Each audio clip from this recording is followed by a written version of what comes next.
புனித மரியே இறைவனின் தாயே. இந்த இறைவனின் தாயே என்று எலிசபெத் அம்மாள் வழியாக பரிசுத்த ஆவியானவர் தான் சொல்கிறார். அதுவும் இறை வார்த்தை தான். இறைவனின் தாயாக இருப்பதால் புனித மரி. பாவிகளாகிய எங்களுக்காக இப்பொழுதும் எப்பொழுதும் எங்கள் மரண நேரத்திலும் இறைவனிடம் மன்றாட கேட்பதுதான் மீதி ஜெபம். ஆக இந்த ஜெபம் என்பது முற்றிலும் இறை வார்த்தைகள்.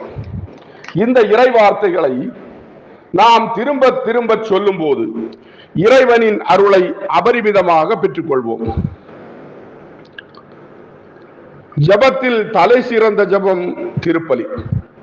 அதற்கு அடுத்த ஜெபம் ஜெபமாலை தான்.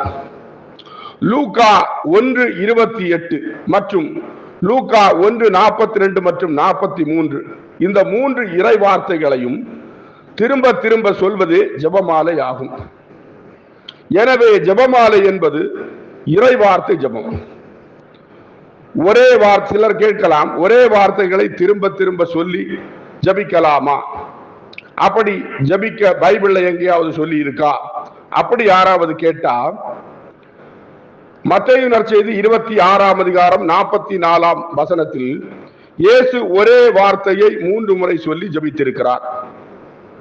என் தந்தையே, நான் குடித்தாலன்றி இத்துன்ப கிண்ணம் அகல முடியாதென்றால் உமது திருவுளப்படியே ஆகட்டும் என்று 3ஆம் முறையாக சொல்லி ஜபித்தார் என்று மத்தேயு நற்செய்தி 26ஆம் அதிகாரம் 44ஆம் வசனத்தில் வாசிக்கிறோம்.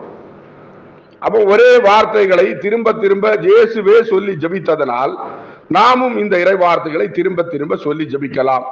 இயேசுவின் இந்த வார்த்தைகள் தான் ஜெபமாலைக்கு அடிப்படை. ஆக இந்த ஜெபமாலையை சொல்லி ஜபிப்பவர்களை யாராவது குறை சொன்னால் இந்த இறை வார்த்தைகளை தைரியமாக சுட்டி காட்டலாம்.